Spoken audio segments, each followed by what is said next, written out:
My ex-wife tried taking our kids to see my abusive mother just to piss me off, but two can play at that game, so I used the court order to end her vacation early and now she has to pay for a new flight. Posted by you/Angry Elfman. I, 40M, divorced my wife, 37F, about 3 years ago. We have two awesome kids, 6F and 4M, and we have 50-50 custody. For a bit of backstory, quarantine hit us hard. I had started a new and stressful job in April 2020. My ex suffers from BPD and OCPD, and the lack of control and uncertainty at this time made her very difficult to live with. She was also postpartum during this period. I was getting calls 2 minutes after work asking where I was and was constantly made to feel guilty for pursuing any self-care. She didn't like that, and days of the silent treatment became my norm. I called it emotional purgatory. She was a stay-at-home mom at that time. I desperately tried to complete small tasks to lessen the load at home and put my dad hat on the second I walked through the door. I put the kids to bed, washed bottles, cleaned the kitchen, etc. She was always focusing on what I didn't help with.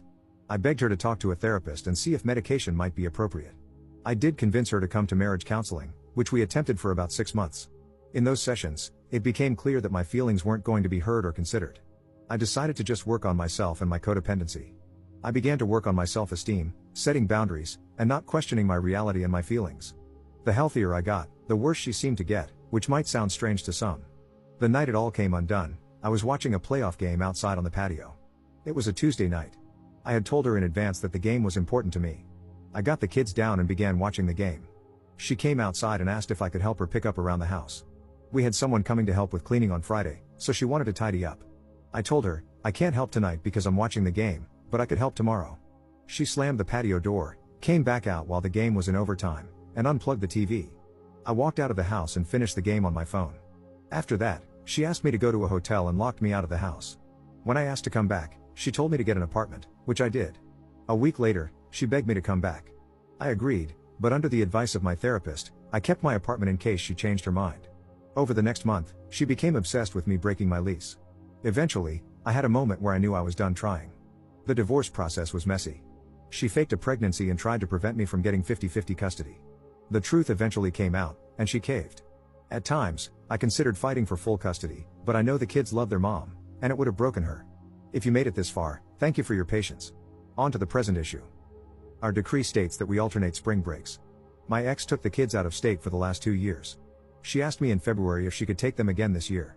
I agreed because I didn't have plans, and I feel it's important that they see family. She told me she was driving, so I agreed to more time to allow them to travel safely. I made one request: please do not take the children to see my mother. She has done this the last 2 times she traveled there.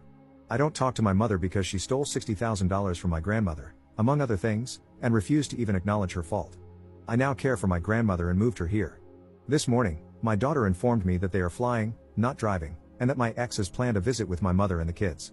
Since the divorce, there has been a very consistent pattern of her intentionally disregarding simple and reasonable requests. I'll spare you other examples. The point is, I'm fed up. She is flying tomorrow. I asked her to change her flight and return the children to me by Wednesday at 5 p.m. This cuts her trip short by 3 days but follows the order. I feel a bit guilty because I know the children will be disappointed. Logically, and based on history, I know this is the only thing she responds to, and I'm sick of being taken advantage of. What are your thoughts? I'm open to hearing that I'm being unreasonable if you feel that's the case. I desperately want to just do what's best for the kids, but this often conflicts with enabling toxic behavior and her disregarding simple boundaries. Thank you for taking the time to read this. Commenter. You know this arrangement isn't sustainable, right? And it's damaging your children? This isn't about how much your kids love their mom, this is about helping them to be healthy, happy humans. Who do you think is bearing the burden of your ex's BPD and OCPD now that you aren't a full-time target? Why are you allowing her to travel alone with your kids? What happens if she goes off the rails in the middle of a strange airport with your kids in tow? Why are you not demanding an exact schedule and frequent check-ins? Your ex lied to you about the details of the trip to get you to agree. It's great if you want to be kind and understanding with her, but don't be careless with your kids. Stop extending her grace at the expense of your children. Update 1. I posted in April seeking guidance on whether I should attempt to enforce an order to cut my ex-wife's vacation short. Long story short, she has a long history of lying and manipulating situations to gain time and access to the kids. After processing all the comments, I realized that while I may not be the jerk, I am part of the problem. My flexibility with my ex was enabling and emboldening her behavior. Religiously sticking to the order has been my mantra ever since. I am grateful for the tough love in the comments, which truly helped wake me up to the situation. Thank you again to all who contributed to the original post in the comments. I did ask my ex to return the children on my scheduled parenting day. I told her that because she had lied about her travel plans, I needed her to bring the kids back early. Her response was to tell me how awful I was to do this to the children. The day came, I went to the pickup spot, and she didn't arrive. She refused to answer my calls and texted me screenshots of me agreeing to give her the extra time, along with more guilt about my behavior and weaponizing the children, etc. I tried to contact my family law attorney, but he was on vacation. I set up an appointment with him and contacted local law enforcement. The police were not interested in my call. They told me it was a civil matter and that I needed to contact the court and judge who created the order. I felt a combination of anger and helplessness. If anyone has ever co-parented with someone with personality issues, you know exactly what feeling I am describing. I decided to take full responsibility for my role in the matter and use it moving forward. Since April, I have followed the order and respectfully denied all of her requests for extra time.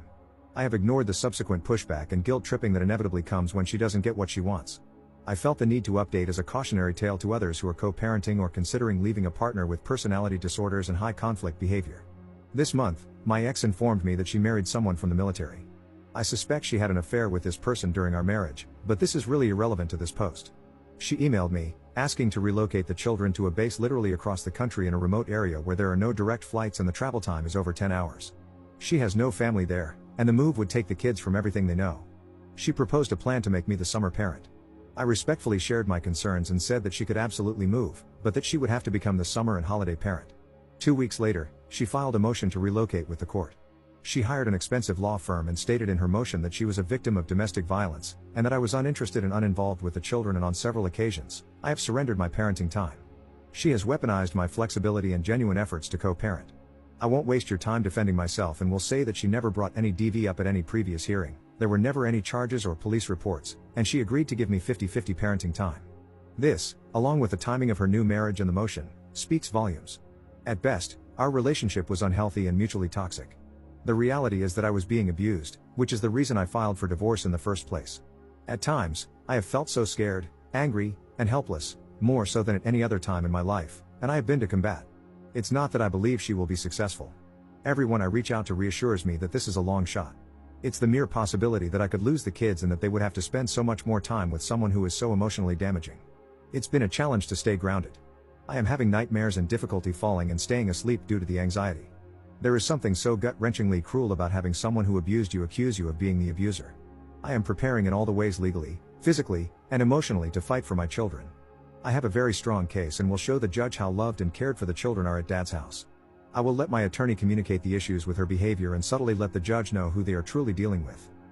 I mostly wanted to express gratitude to all the Redditors and share this as a cautionary tale to help others. If you are considering leaving or are co-parenting with someone with a personality disorder, please don't fall into the trap I did. Keep your boundaries in place, stick to the order, and document high conflict behaviors so that you are prepared to protect yourself and your children. If you believe in prayer, I would appreciate them in any form. I will update again after the trial. Commenter. Don't subtly demonstrate anything to the judge. Work with your attorney to throw your wicked ex all the way under the bus. Has your ex ever used illicit substances? Has she ever cheated on her taxes? Has she done anything illegal that you can document and substantiate? Gather everything you can to torpedo her character and demonstrate her lack of fitness to parent. If she can be incarcerated, all the better. Also, try to get dirt on her new husband. Establish that your kids would be unsafe living with him. There's absolutely no reason to try and salvage any sort of civil relationship with a psycho. You need to go scorched earth and bury her in court. Your ex is a bad person, and you don't cut bad people slack.